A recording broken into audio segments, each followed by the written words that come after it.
Captain Jake Morrison stared at the screen in front of him. The signal was weak but clear. Someone was out there, calling for help? He had been exploring space for 15 years, but this was different. The signal came from the edge of known space, where no human ship had ever gone before. "Lisa, what do you think?" Jake asked his science officer. Dr. Lisa Carter was the smartest person on his ship. She studied old alien things for a living. If anyone could figure out what they were dealing with, it was her. Lisa looked at the data on her computer. Her eyes were wide with excitement. "Jake, this signal is old, really old. Maybe thousands of years. But it's still sending out a distress call." Ben Tyler, the ship's engineer, walked over to them. He was a big man with rough hands from years of fixing things. "Captain, we're 3 days from home base. If we go check this out, we'll need at least a week to get back." Jake nodded. He knew the risks. But something about this signal felt important. "Kate, what's our security status?" Security Officer Kate Sullivan was cleaning her weapon when he called her name. She had short red hair and sharp green eyes that missed nothing. "We're good, Captain. All systems working fine. If there's trouble out there, we can handle it." Danny Park, their computer expert, looked up from his station. He was young, maybe 25, but he could make any computer do what he wanted. "Captain, I'm getting more information from the signal. It's not just a distress call. There's data here, lots of it." Jake made his decision. Set course for the signal.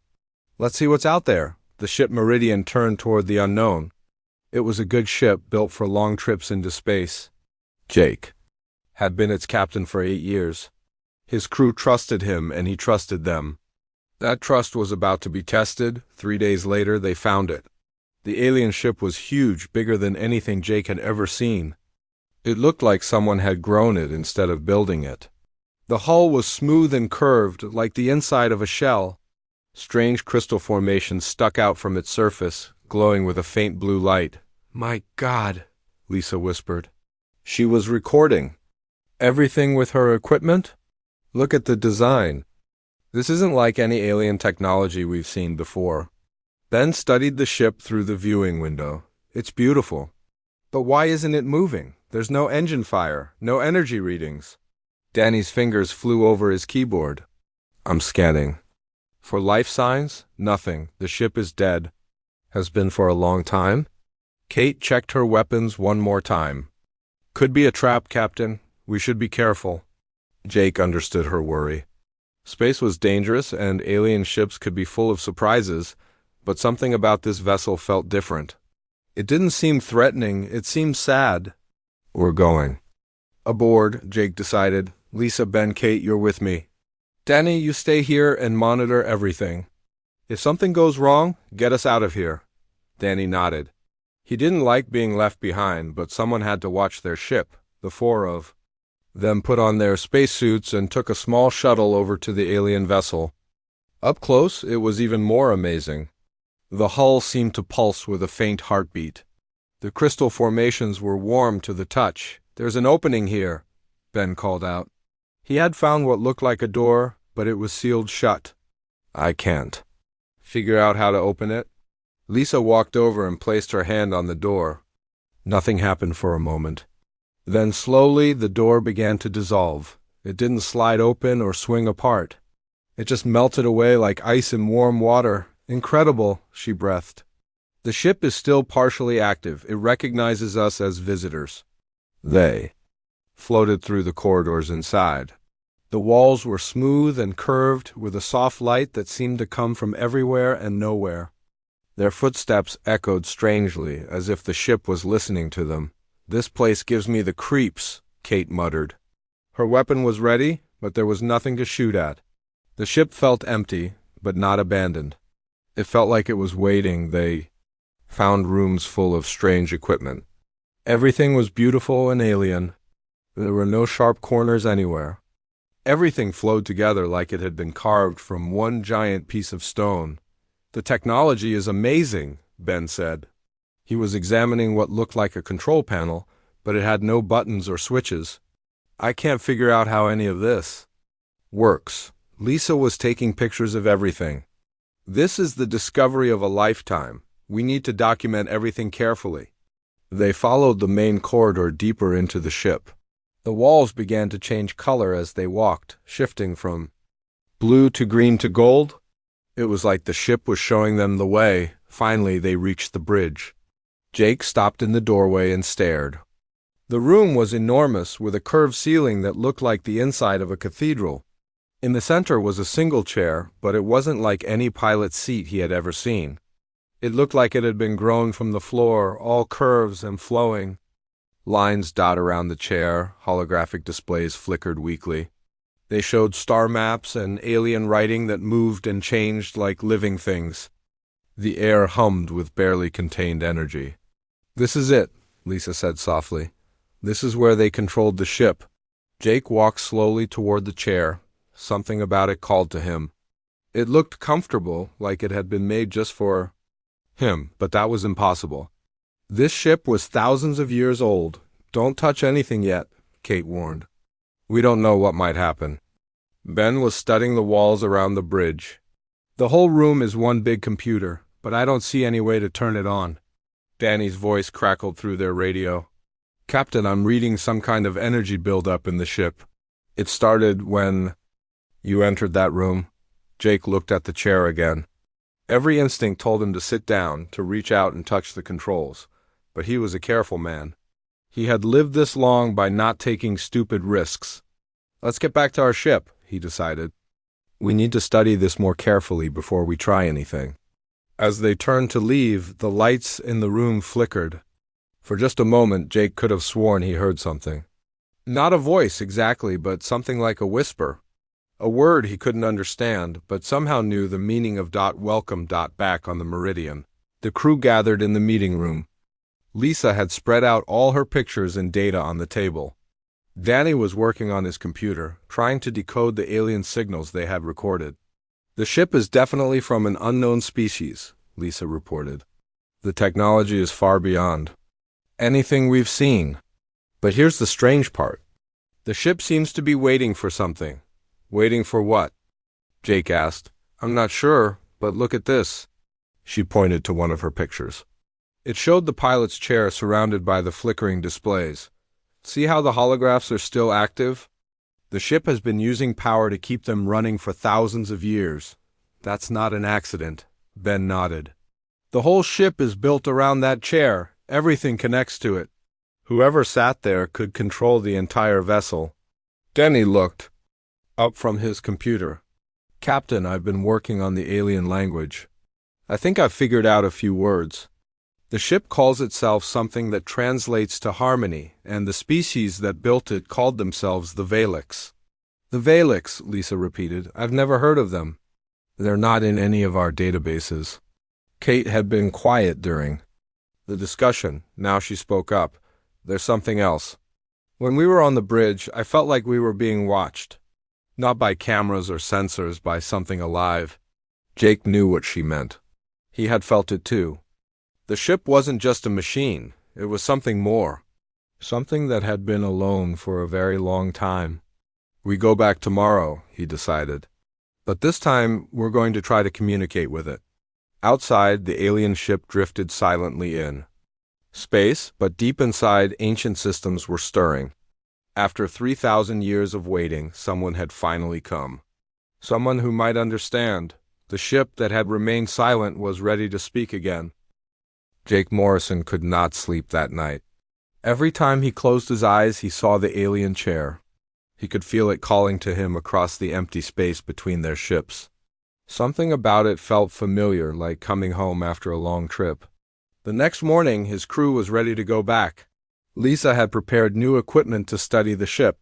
Ben brought tools to examine the alien technology. Kate checked her weapons again, though Jake doubted they would need them. Danny stayed behind. Again, but this time he had better equipment to monitor what happened. "Remember," Jake told his team as they flew their shuttle toward the alien vessel, "we don't know what this ship can do. Stay alert." The ship looked different in the morning light of the nearby star. The crystals on its hull glowed brighter, and the metal seemed to shimmer like water. As their shuttle got closer, Jake noticed something new. The ship was humming, not loudly, but he could feel it in his chest. "Captain," Danny's voice came through the radio, "I'm reading energy spikes all over that ship. It's waking up." They docked with the alien vessel and went inside. The corridors were brighter now. The walls pulsed with soft light that moved like waves. The ship felt alive in a way it hadn't the day before. "It knows we're here," Lisa whispered. She was taking readings with her instruments. "The ship is responding to our presence." They made their way to the bridge. The room was fully lit now, bathed in golden light that seemed to come from the walls themselves. The holographic displays around the pilot's chair were clear and bright. Jake could see star maps and streams of alien text flowing through the air. "Look at this," Ben said. He was examining one of the displays. "These aren't just pictures, they're interactive." "The ship is trying to show us something." Jake walked toward the chair. With each step, the displays grew brighter. The humming sound got stronger. He could feel something in his mind, like a gentle touch. "Captain, be careful," Kate warned. She had her weapon ready, but there was nothing to fight. The ship didn't feel dangerous. It felt hopeful. Jake stopped in front of the chair. It was even more beautiful up close. The surface was smooth and warm like living skin. It seemed to pulse in rhythm with his heartbeat. "The ship is scanning you," Lisa reported, watching her instruments. "It's reading your brain patterns, your DNA. It's trying to understand what you are." Jake reached out his hand toward the chair. The moment his fingers touched the surface, everything changed. Light exploded through the bridge. Not painful light, but warm and welcoming. Jake felt the chair mold itself to his body as he sat down. The holographic displays rushed toward him, surrounding him with information. But it wasn't just information, it was emotion. He could feel the ship's loneliness, its long years of waiting. He could sense its joy at finally finding someone who could touch it without fear. "Jake," Kate shouted, "what's happening?" Jake tried to answer, but he was overwhelmed by what he was experiencing. The ship was speaking to him, not with words, but with thoughts and feelings. Images flashed through his mind. He saw the builders of this ship, tall and graceful beings with silver skin and large eyes. He saw their homeworld, beautiful and green dot, and he saw their end. The ship's name came to him clearly now, Harmony. It had been built not just as a vessel, but as a partner. The aliens who made it, the Valix, had created ships that bonded with their pilots. Ship and pilot became one, sharing thoughts and abilities. "I can hear you," Jake whispered to the ship. The response came not as sound, but as feeling, gratitude, relief, and underneath it all, terrible sadness. Through their connection, Harmony showed Jake the truth. The Valix had not simply vanished from the galaxy. They had been running from something. Something that hunted thinking beings across the stars, consuming their minds and leaving empty shells behind. The Valix had built their ships as a last hope. Each vessel contained the knowledge and memories of their race. They had scattered the ships across the galaxy, hoping that someday another species would find them and continue the fight. "Jake, can you hear me?" Lisa's voice seemed to come from very far away. Jake opened his eyes. He was still sitting in the pilot's chair, but the bridge around him had changed. The walls were now covered in flowing patterns of light. The holographic displays showed him the ship's systems, and somehow he understood all of it. "I'm okay," he said. His voice echoed strangely in the transformed room. "Better than okay. I can feel the ship. It's alive, Lisa. Not just a machine. It's a living being." Ben stared at the walls around them. "The whole ship is lighting up. Whatever you did, you turned it on." Through his connection with Harmony, Jake could sense every part of the vast vessel. He felt the engines stirring to life after thousands of years of sleep. He sensed the ship's weapons, dormant but ready. Most importantly, he felt the ship's gratitude at no longer being alone, but with the connection came disturbing knowledge. The enemies that had destroyed the Valix were still out there. They were called the Devourers, and they fed on the thoughts and souls of living beings. They existed partially outside normal space, making them nearly impossible to fight with ordinary weapons. "Jake, we need to get you out of that chair," Kate said. She was worried about her captain. "You've been sitting there for 10 minutes without moving." "No," Jake replied. This is where I need to be. The ship has been waiting for someone who could form this bond. Humans are the first species it's found that can do it. Danny's voice crackled through their radios. Captain, you need to hear this. I'm picking up long-range signals.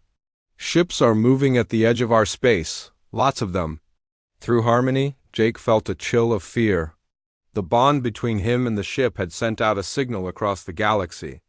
It was like a beacon announcing that the Valix technology was active again. The Devourers would be drawn to it like sharks to blood. How long do we have? Jake asked. Harmony shared its calculations with him. The images that flashed through his mind were terrifying. Fleets of twisted ships moving through space in impossible ways. Worlds going silent as their populations were drained of thought and life. Weeks, maybe less, Jake said aloud. They're coming. Lisa had been recording everything with her equipment. Jake, what are you talking about? Who's coming? Jake stood up from the chair, but he stayed connected to Harmony. The ship's consciousness was now part of him, and his was part of it. He could feel its vast knowledge flowing through his mind. The things that destroyed the Valix, he explained. They're called Devourers. They hunt across the galaxy, consuming the minds of every thinking species they find. And I just sent up a flare telling them where we are. The bridge fell silent except for the soft humming of the ship's systems. Through the connection, Jake could feel Harmony's determination. The ship had been built to fight these creatures, and now it finally had a pilot who could help it do so. But we're not defenseless, Jake continued. This ship was designed to fight them, and there are others. Other Valix ships hidden across the galaxy, waiting for pilots who can bond with them. Ben looked at the glowing walls around them. You mean there are more ships like this one? Yes, but they need human pilots. The bond only works with our species.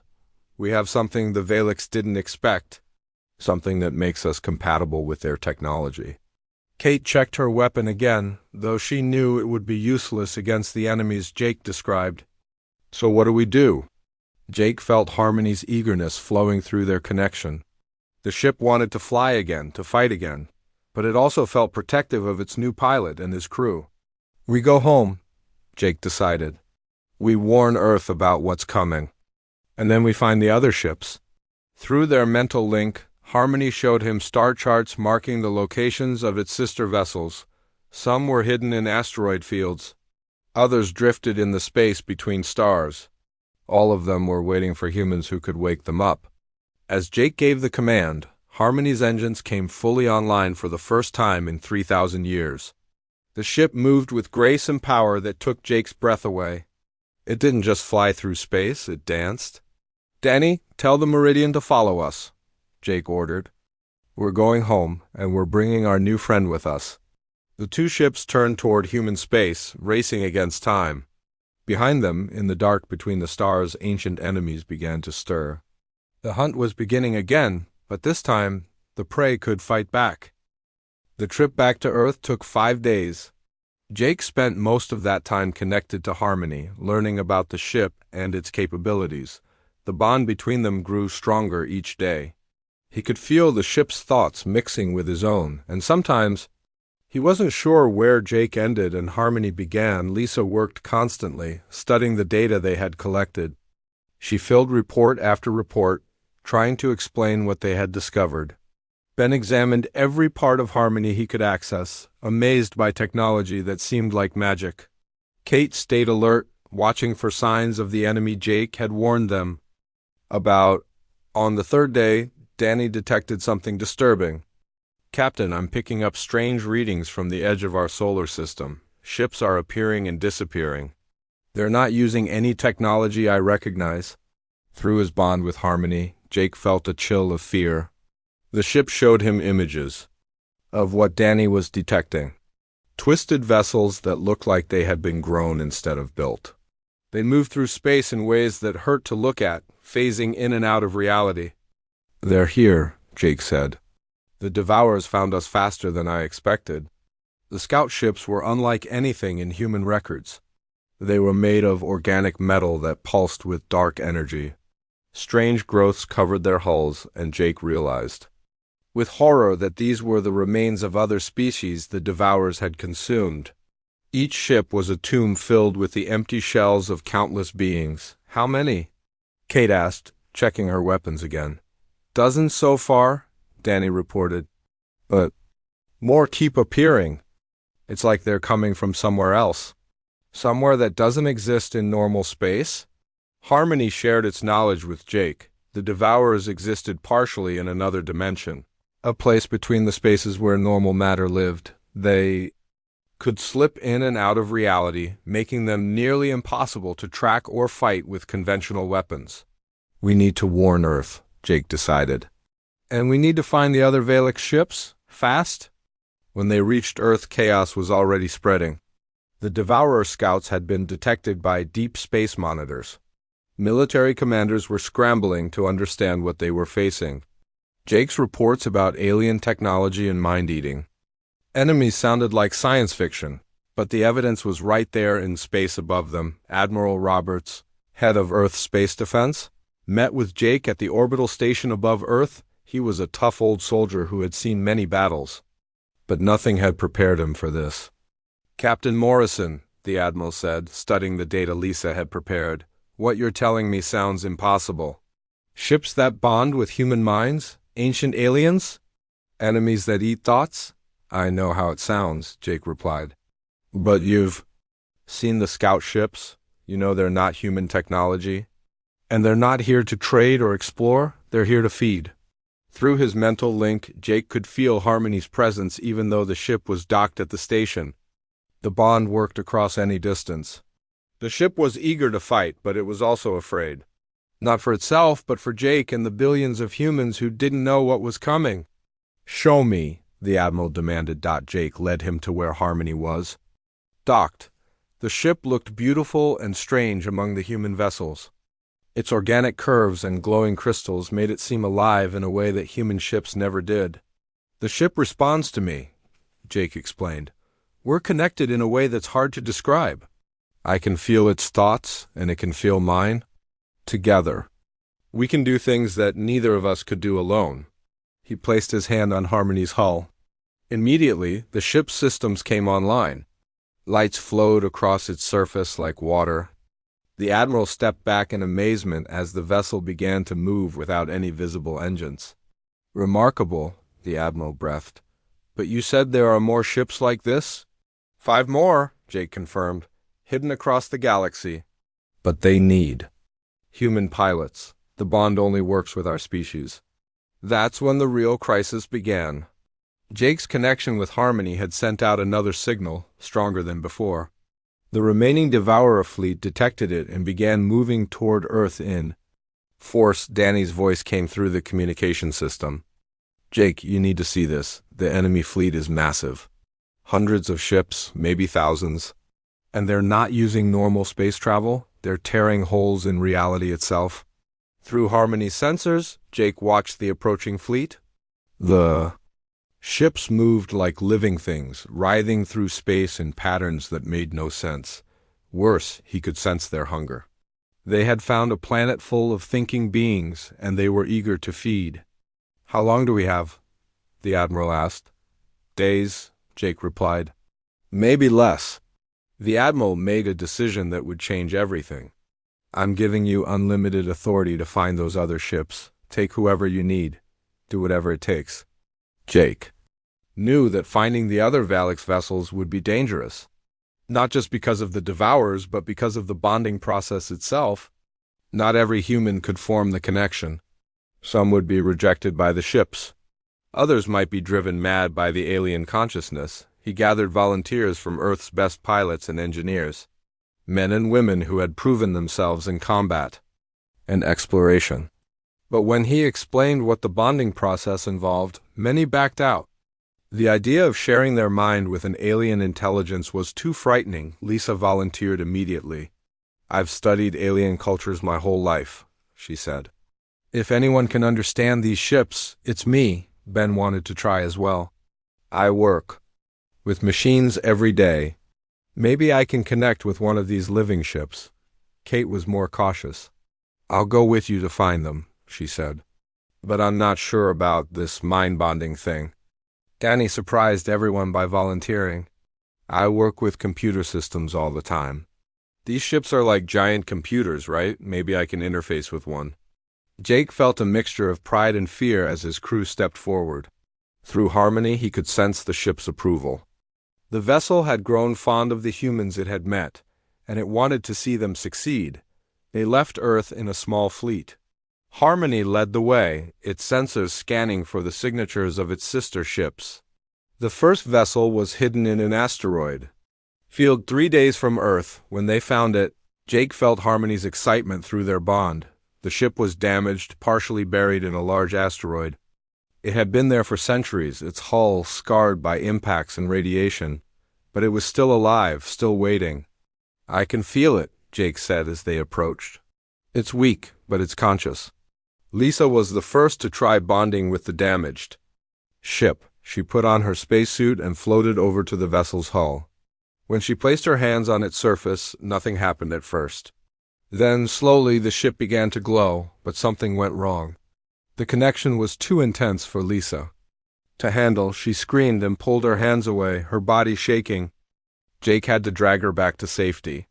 It's too much, she gasped. The ship is in pain. It's been alone for so long, and it's dying. I couldn't handle the sadness. Ben tried next.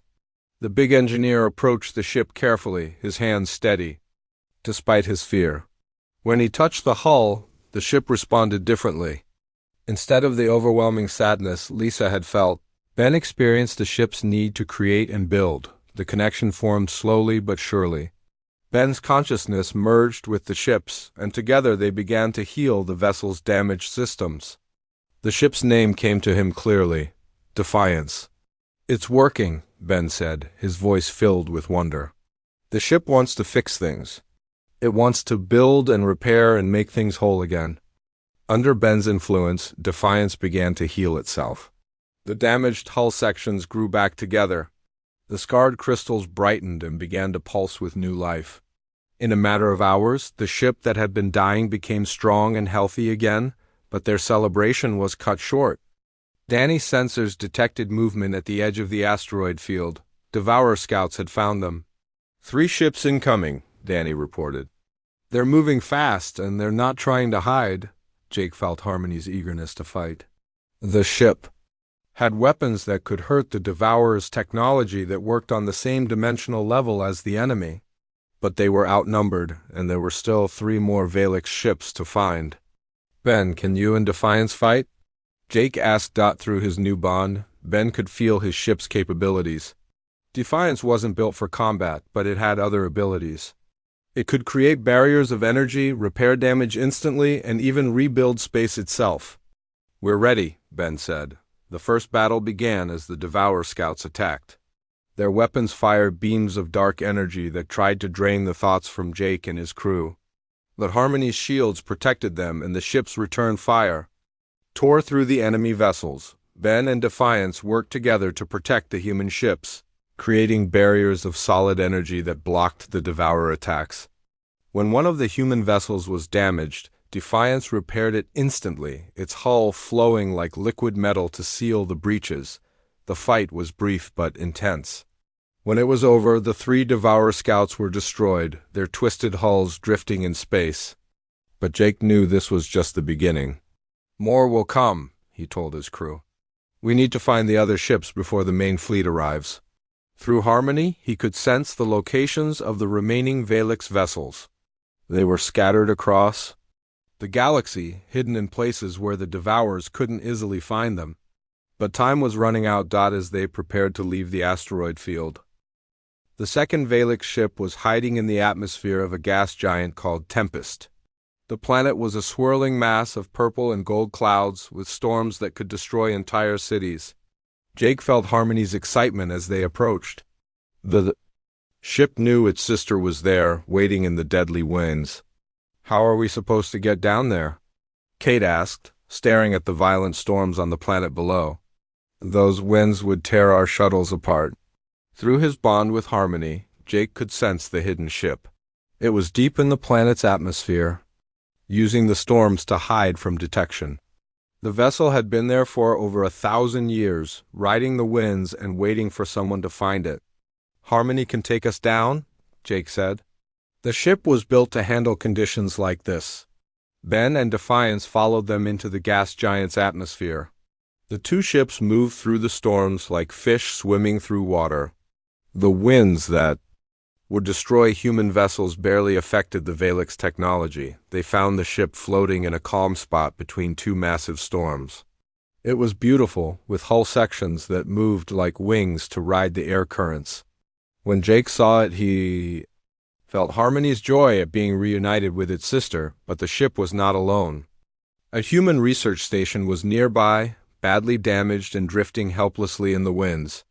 Through the communication system, Jake could hear desperate voices calling for help. "This is Research Station Echo," a woman's voice crackled through the static. "We've been trapped here for 3 days. Our engines are dead, and the storms are getting worse. Please help us." Jake looked at his crew. They had come here to find the Valix ship, but they couldn't ignore people in danger. "Kate, you and a rescue team take our shuttle. Get those people to safety." Kate nodded and gathered her team. As they flew toward the damaged station, Jake approached the hidden Valix ship. He could feel its consciousness through Harmony's connection. This ship was different from the others. It felt protective, like a guardian watching over those who couldn't protect themselves. The first person Jake sent to try bonding with the ship was Danny. The young computer expert was nervous but determined. He floated over to the vessel and placed his hands on its hull. The connection started well. Danny could feel the ship's systems responding to his touch, but then something went wrong. The ship's protective instincts were too strong. It tried to shield Danny from everything, including his own thoughts. The overwhelming sensation of being completely protected drove him to panic. "Get me out of here!" Danny screamed, pulling his hands away from the ship. He was shaking and pale when Jake brought him back to safety. "The ship wants to protect everything," Danny gasped. "It's too much. I felt like I was being smothered." Kate had finished rescuing the research team and returned just in time to see Danny's failed attempt. She looked at the Valix ship floating peacefully in the storms. "Maybe I should try," she said quietly. Jake was surprised. Kate had been the most cautious about the bonding process. "Are you sure? You saw what happened to Danny." Kate checked her weapons one more time, then set them aside. "I've spent my whole career protecting people. Maybe that's what this ship needs. Someone who understands the need to guard others." She approached the ship slowly. When she touched its hull, Jake felt the vessel's immediate interest through his connection with Harmony. The ship recognized something in Kate that it had been waiting for. The bonding process was different this time. Instead of overwhelming Kate with protection, the ship shared its purpose with her. It showed her visions of the Valix using it to guard their colonies and protect their people. The ship's name came to her clearly: Hope.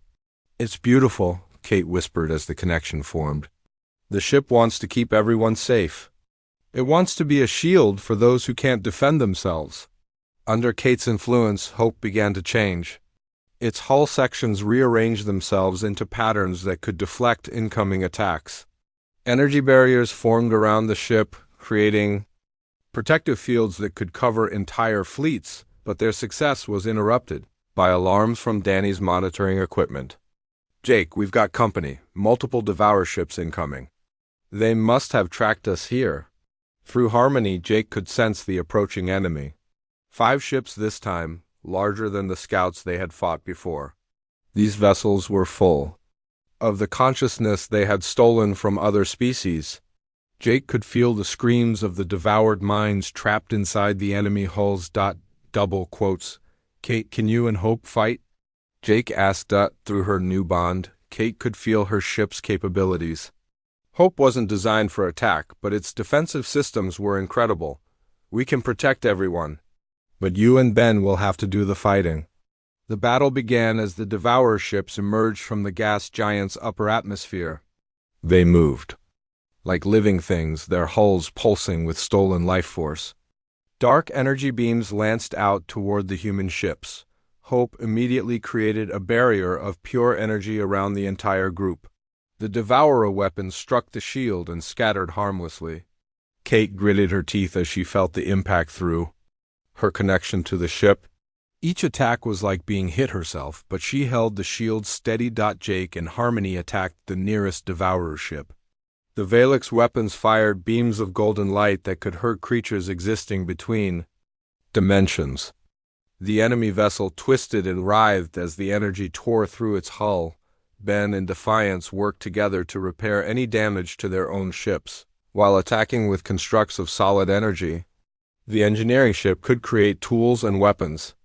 From pure force, shaping them with Ben's knowledge and experience, the fight was harder than their first battle. These Devourer ships were stronger, and they had learned from the previous encounter.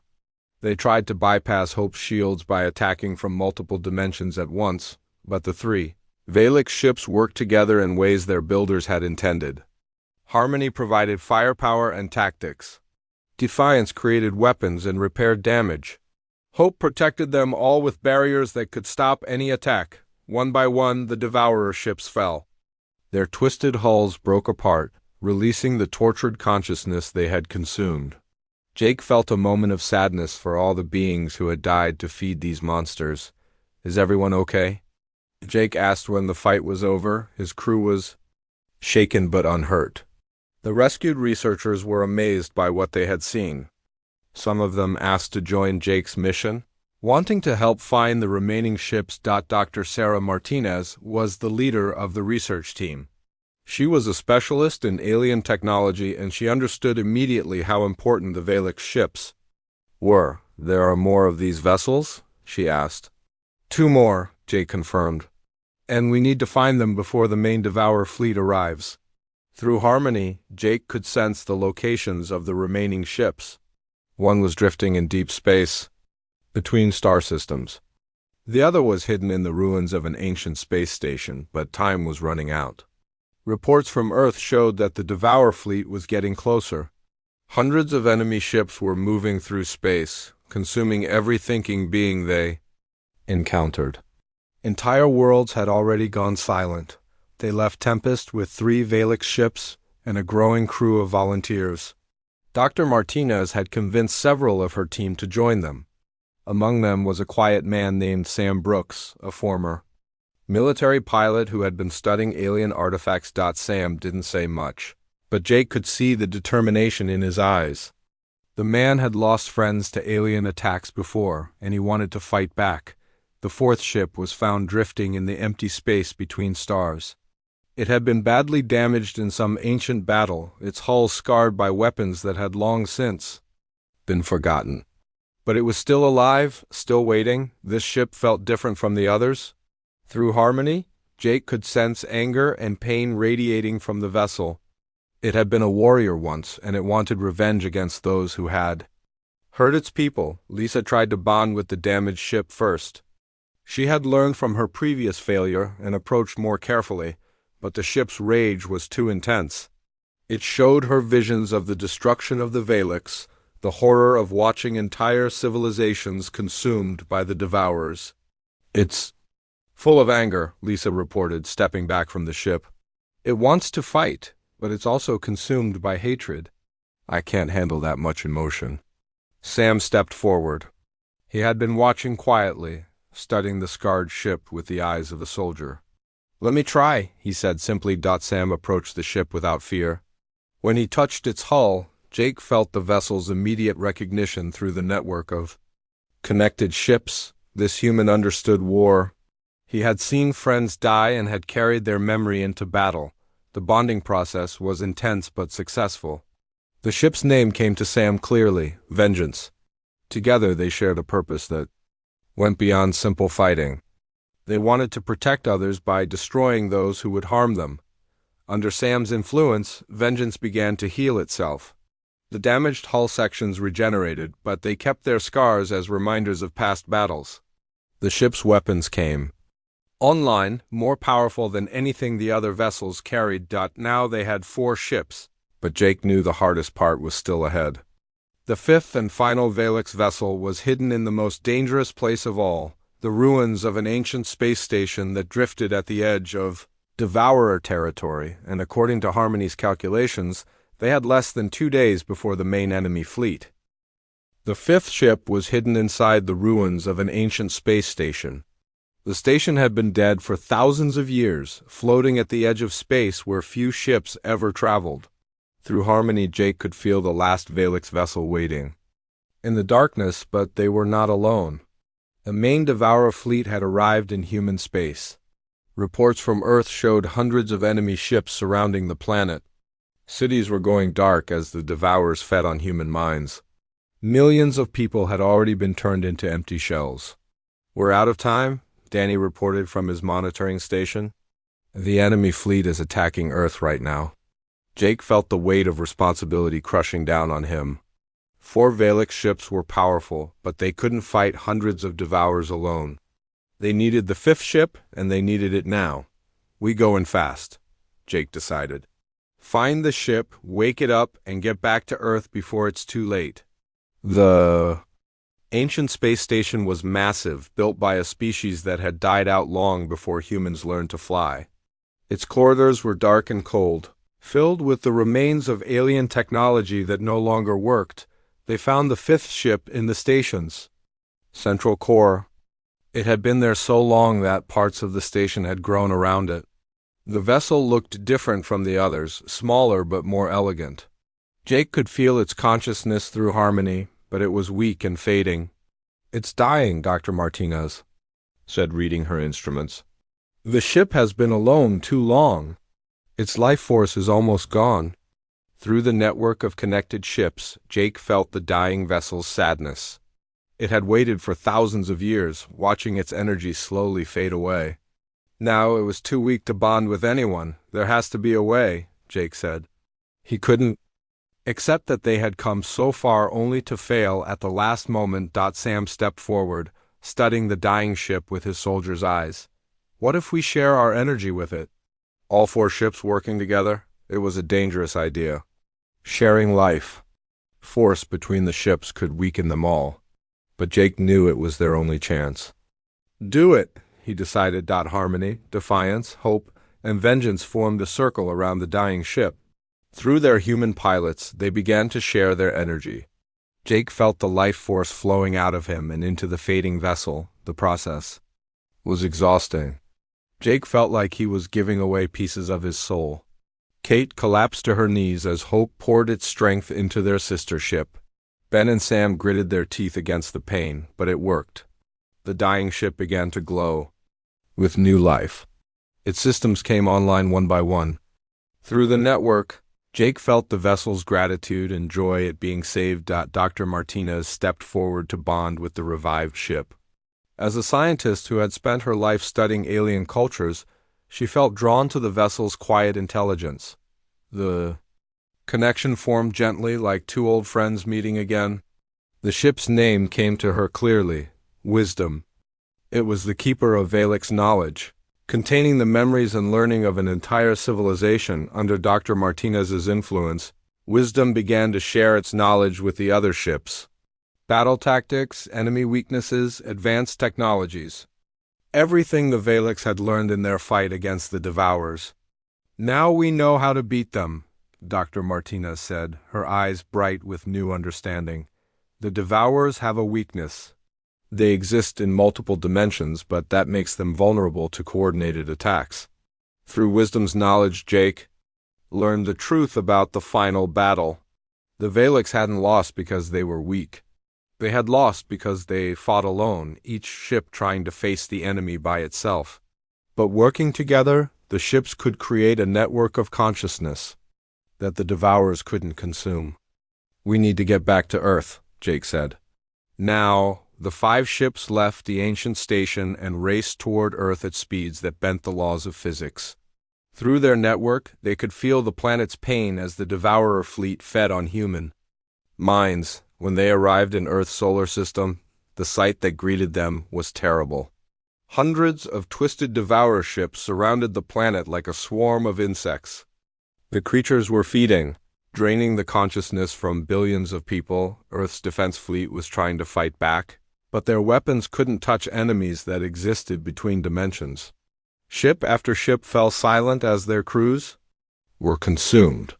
5 ships against hundreds. Sam said through his connection with Vengeance. I like those odds. Jake felt the determination of his fellow pilots through their network. They were scared, but they were also angry. The Devourers had made a mistake by threatening their home. The battle began as the 5 Valix ships charged into the enemy fleet, but this time they didn't fight as separate vessels. They fought as one mind with 5 bodies, their consciousness. Linked across space, Harmony led the attack, its weapons firing beams of golden light that tore through the Devourer ships. But instead of fighting alone, it coordinated with its sister vessels. Defiance created barriers and weapons for the human defense fleet, giving them tools that could hurt the dimensional enemies. Hope surrounded Earth itself with a protective shield, preventing the Devourers from feeding on the planet's population. Vengeance tore through the enemy lines like an avenging angel, its weapons powered by righteous fury, and wisdom coordinated everything, using ancient knowledge to predict the enemy's moves and find their weaknesses. The key was their network. When the Devourers tried to consume one ship's consciousness, they found themselves facing all 5 minds linked together. The human pilot's stubborn refusal to give up proved toxic to creatures that fed on fear and despair. They can't eat us, Kate realized through her connection with Hope. We're too connected to each other, too human. The tide of battle began to turn. Devourer ships that had seemed invincible started falling apart as they encountered something they couldn't understand. The network of human consciousness was like poison to them, but the enemy wasn't finished. The largest Devourer ship, a massive creature that had consumed the minds of entire worlds, moved toward Earth through wisdom's knowledge. Dr. Martinez recognized it as a hive mind, a ship that contained the consciousness of every being the Devourers had ever consumed.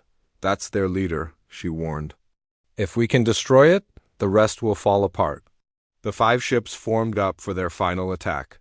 Through their network, Jake could feel the fear and determination of his fellow pilots. They all knew this was their last chance. The hive mind was enormous, bigger than any ship humans had ever built.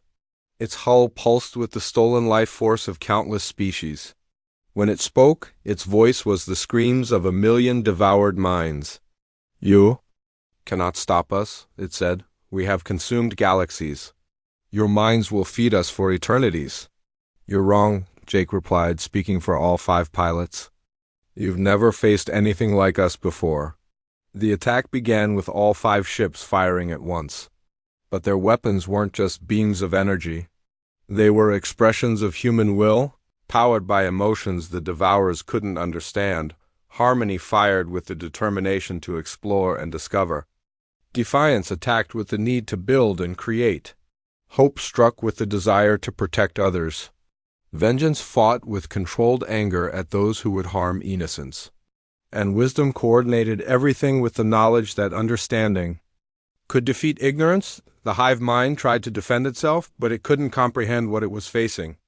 The network of human consciousness was something new in the galaxy, not just individual minds, but a collective spirit that refused to be consumed. The massive ship began to break apart as the stolen consciousness within it was freed. The screams of the devoured changed to songs of liberation as billions of minds were released from their torment. When the hive mind finally died, the rest of the devourer fleet collapsed. The remaining enemy ships fled back to the space between dimensions. Wounded and afraid of these strange new beings who fought with emotion and hope, the battle was over. Earth was safe. And in the silence that followed, Jake felt something he had never experienced before.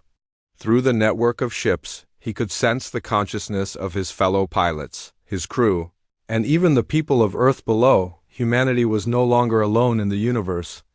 They had found partners among the stars, and together they had proven that sometimes the greatest strength came not from advanced technology or ancient wisdom, but from the simple human refusal to give up, the ship that had remained silent for 3,000 years now sang with the voices of those who would never be silenced again.